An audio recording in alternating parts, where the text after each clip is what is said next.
Hark the herald angels sing. Join us as we revel in Keanu Reeves' tiny wings. We're talking Good Fortune on the pod today.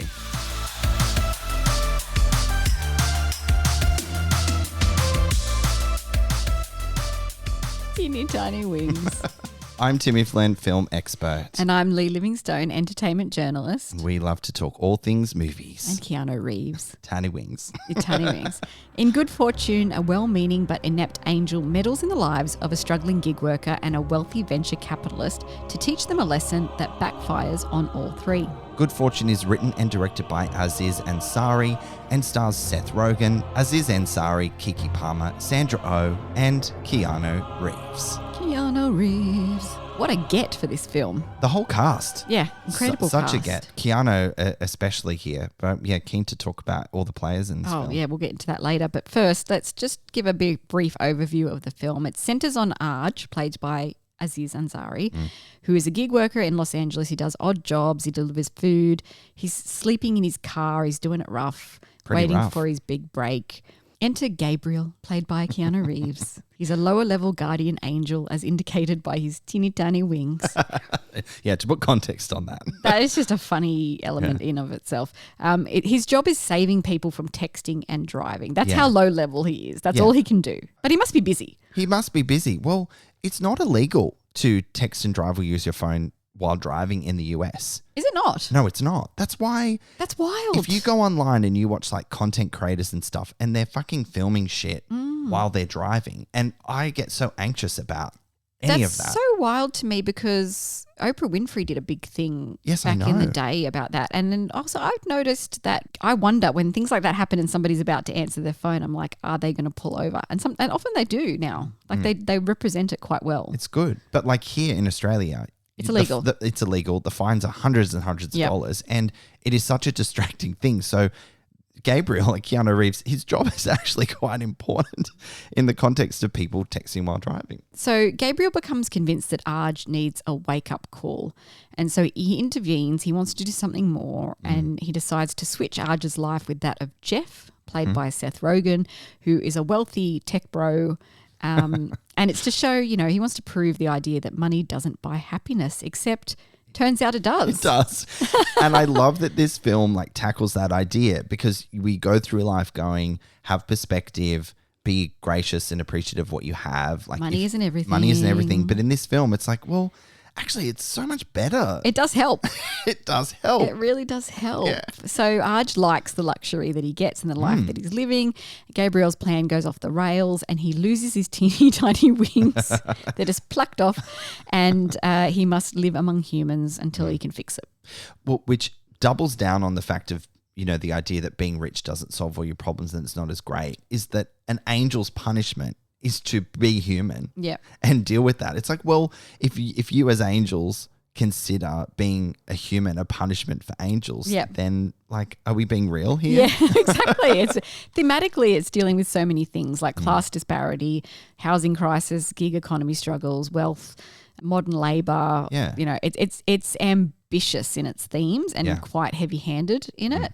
Sometimes the social commentary can feel like it's being shoved down your throat a little bit. A little bit, yeah, agree. Because you're also being encouraged to laugh and have a good time with these characters, but then it's touching on heavy, important stuff. Did you find it laugh out loud funny? Look, I wouldn't say that I'm a huge fan of Aziz's type of comedy. Oh, I'm glad we're on the same page with that. I had said, let me just look at my notes or something. His style of comedy, I don't know where I've put it. His style of comedy seems to be repeating what other people have said really loudly. Yeah. And incredulously. That is a good way of describing. What do you mean? Blah, blah, blah, blah, blah, blah, blah. Yeah. Oh, no. Also, if you say it back with slightly high pitch, we're meant to find it funny. Yeah. Yeah. I mean, I liked these characters interacting and I find Seth Rogen funny. Seth Rogen is more restrained as he gets older though. He's evolving as a comedic actor and a dramatic actor and he's doing very well. He's a fantastic actor. I mean, he blew me away in Meet the Fabelmans. Yeah. Under Fantastic. Steven Spielberg's yeah. direction. And I was like, wow, Seth Rogen. All right. Yeah. It's leaning into this classic body swap, life swap comedy. Think Trading Places, It's a Wonderful Life, Freaky Friday in some ways. Yeah. But Your favourite. But it tries to update them for 2025's reality. It's not a groundbreaking original idea, but it does have a neat little twist that gives it a fresh, original feeling. It's a familiar premise for sure, but the setting and the economic stakes feel relevant.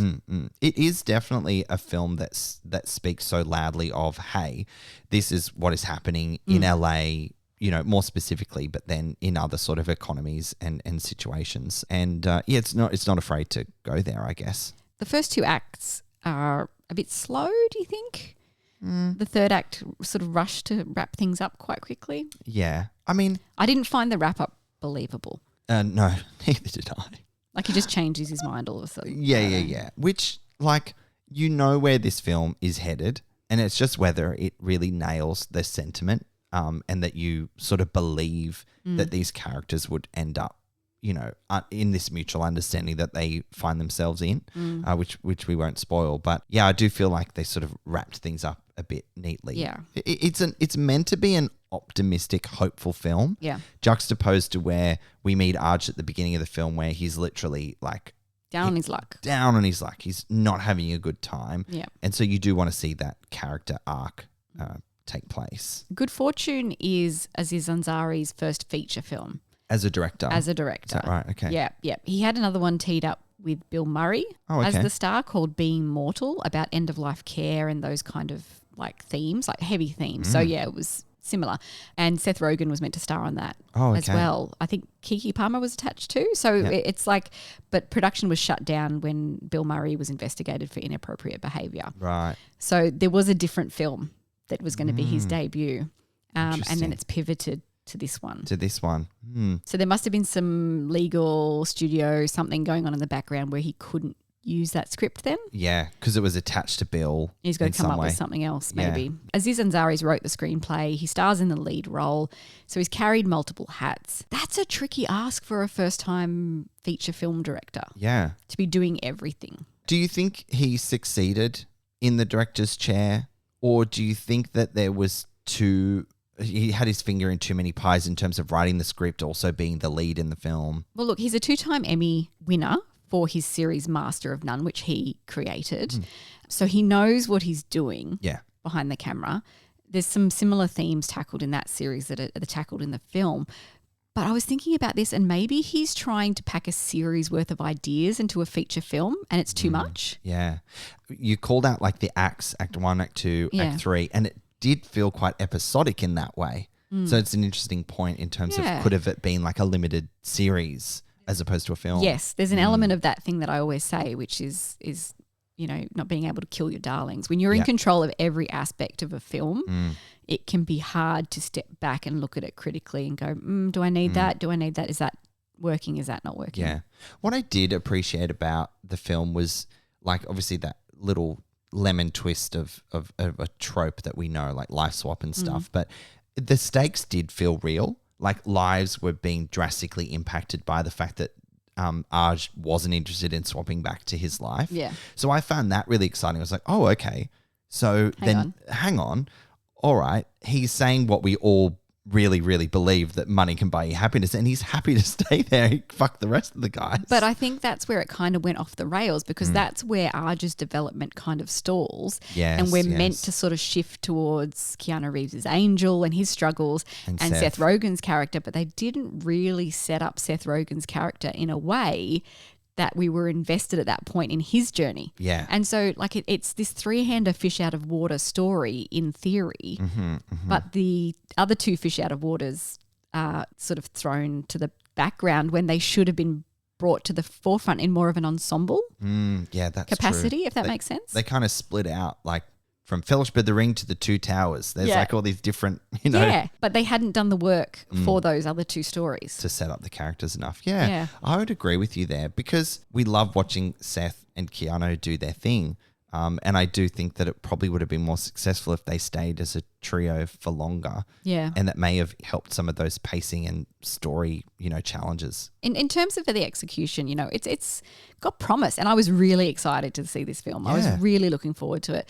There's warmth, there's smart ideas, there's an eye for casting, obviously, like incredible cast. But the direction does sometimes feel like you're trying to find your footing and there's too many agendas being packed in. Yeah, agree.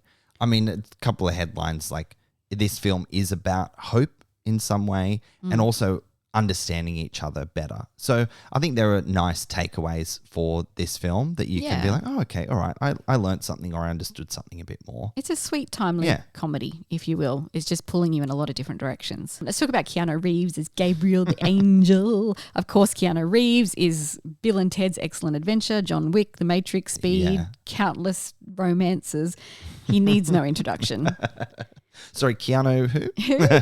He's the absolute standout. He is. He's just great. He's got such like a comedic sentiment to him, and I think that lends really nicely to an angel who wants to find more purpose but just can't do things right. As an actor, he has this natural earnestness to him, like this wise sort of feeling, which works for the character. Yeah. And it works for this style of comedy too. It's a little bit wooden, which he has been Keanu. accused of in the past. Yeah. Do you know he actually injured himself during production though? I think I mentioned this to you. You did. He destroyed his knee when his foot got caught on some flooring and it really could have ended the film. But you can spot him limping a little in some scenes. But luckily the character doesn't need to move around too much. I think you pointed watching the movie going, he's limping there. Yeah, he was. It's been post-knee destroy. Yeah, you could see that he was limping, poor thing. He's hilarious in this. He's really wholesome. You use the word earnest, which I agree with. There's something really hard about getting a fish out of water performance right, because oh my God, how boring is that you see a person who's never lived a life or tasted food before, and you're like, is this really interesting thematically? He's worried about not being able to swallow. He's like, how will I know how to swallow? There is so much joy in watching this man eat a burger for the first time. What a simple premise and setup. But there's something about what Keanu brought to the screen in that moment that I was like, damn, this is beautiful. He's enjoying the simple things in life that we take for granted, like eating a cheeseburger for the first time. Yeah, like I said, it's a really sweet film. It's got some really nice ideas. I was really surprised it didn't make me laugh out loud. Like I chuckled in a few places. Yeah, chortled a little bit, but I was like, oh. It's the style of comedy that we talked about. Yeah. Doesn't really hit.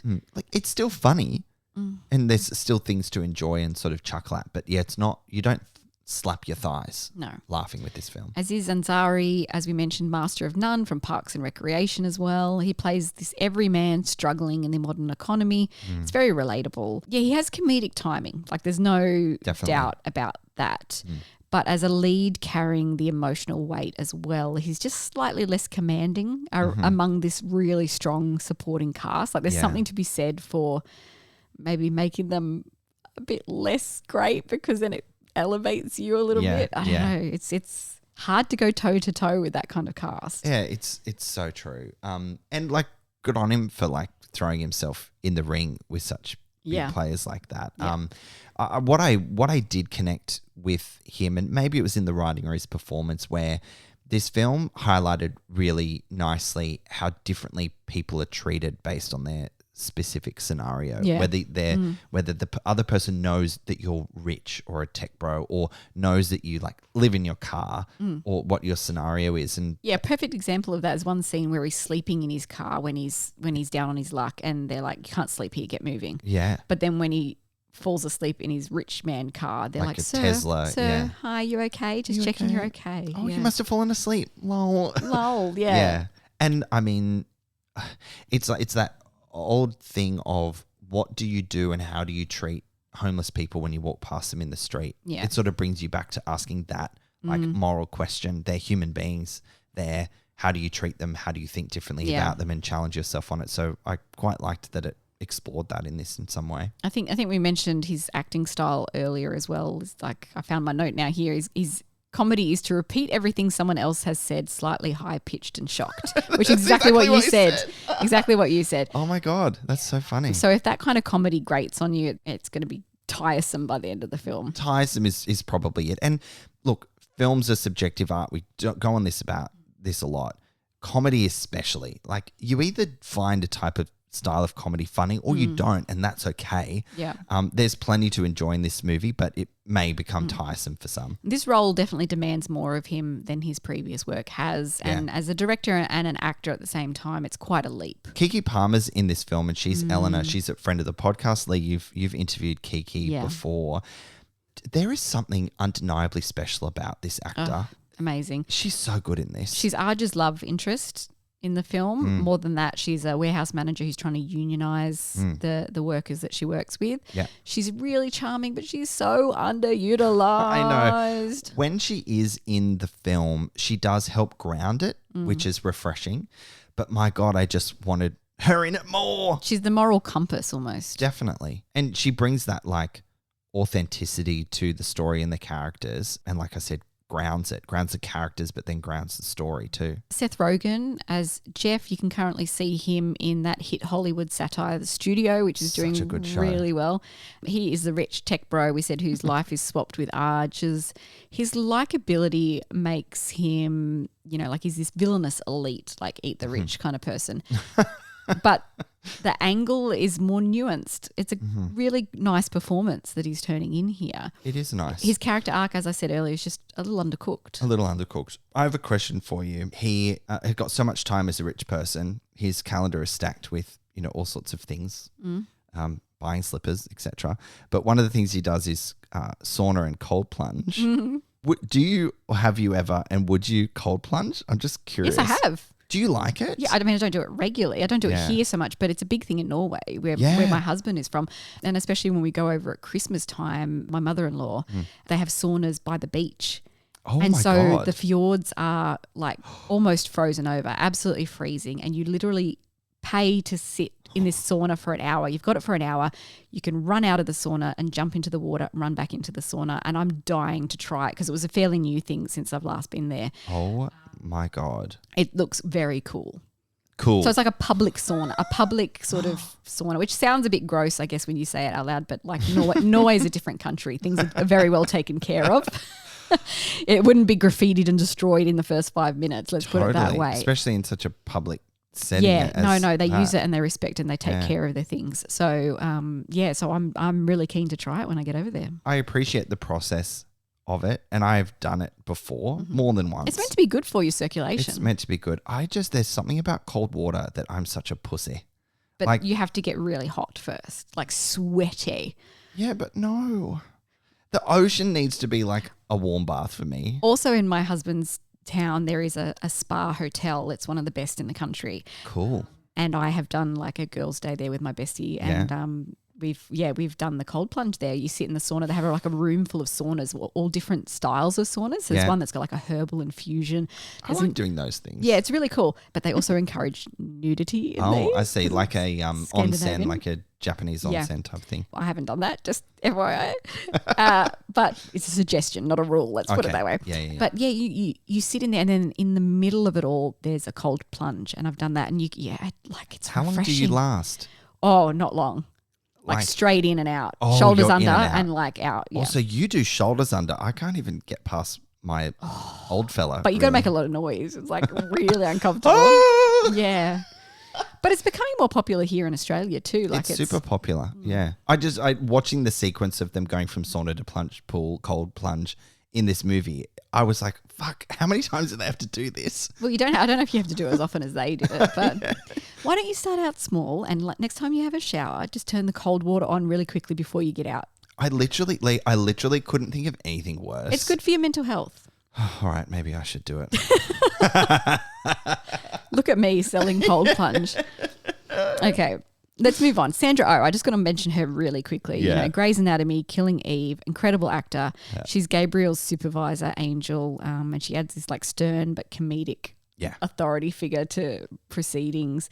She's pleasantly unimpressed by Gabriel's all the time ambitions, but very, very delightful about it always. She is. You'd think that she'd have a bit more understanding, but I guess that angels have specific roles. And Gabriel, he hasn't stuck to his role. He's trying to, help lost souls, but that's not his job. And so she comes in kind of hard on him, but understandably so. Yes. She's so good.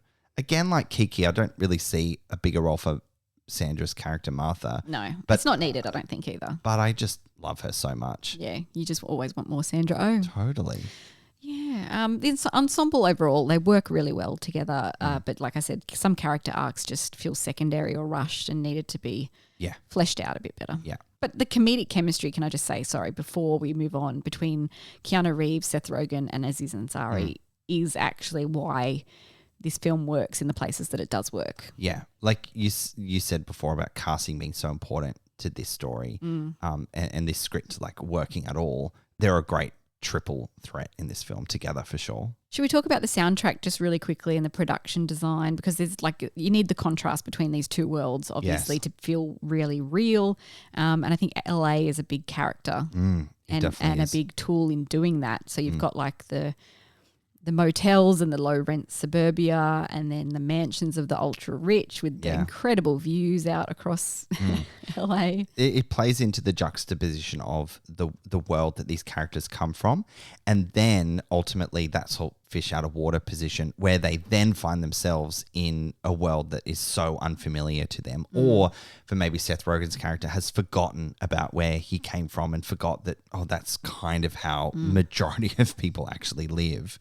Could you see yourself living in a big like Beverly Hills, Hollywood Hills mansion like Seth Rogen's character, or would it feel a bit like lonely? Yeah, it would feel a bit lonely. And I think also hard to keep clean. But then if you were that rich, you'd have a cleaners cleaner all the time, wouldn't you? Or a robo-vac or something like that. Exactly. I'll take the pool though. Definitely. You can have the cold plunge. I'll take the pool. Okay, if you say so. What did you think about the soundtrack though? Because it was very eclectic. You had some old songs, you had some new songs, you had some Beck, you had some D-Light in there. Like, it kind of felt like Aziz was pulling in music that he listens to and likes. Yeah. Like it just felt aligned to, I'm the writer-director and these are the sorts of choices I'm going to make. I don't really have much of an opinion on the soundtrack. Did it feel tonally wrong to you, or? Not wrong, just tonally maybe not cohesive. Yeah, okay. But maybe that was the point, because it's trying to show such two completely different worlds. Yeah. Shall we wrap up our review of, I was about to say Begonia. We just recorded Begonia. Begonia. Oh, God, that was a very different film. That was such a different film and conversation. Yeah, gosh, check out that episode. Let's just wrap up Good Fortune, shall we? Yeah, let's do that. Good Fortune is a really easy watch with a wholesome takeaway message about hope and gaining perspective about life and your place in it. The entire cast bring their comedic sensibilities to establish a tone and playfulness to the story. Keanu Reeves is delightful, with Seth Rogen and Aziz Ansari leaning into their great chemistry together. But it's Kiki Palmer who really shines, bringing a layer of wit and humanity to the film that only she could. That's really lovely, Tim. Thanks. Good one. The ensemble cast, design and ambition behind Good Fortune is strong, but the narrative and script doesn't always match those foundations. As a debut director, Aziz Ansari delivers a smart, feel-good film that will make you smile, maybe even chuckle, but not necessarily laugh out loud or think about it for long after the credits roll, which is a shame given how many interesting ideas are floating beneath the surface. And perhaps the real issue is there's too many. Too many ideas. All important things, but yeah, I think I agree. Yeah, I agree. okay. Well, Good Fortune is in Australian cinemas from October 30, friends. You can check it out for yourself. That's it for another Popcorn Podcast episode. Indeed it is. It's always a privilege to have you. We'll catch you next time. Come and join in the conversation about the latest movies. You can follow us and share your film thoughts with us on Instagram, TikTok, Facebook and Letterboxd.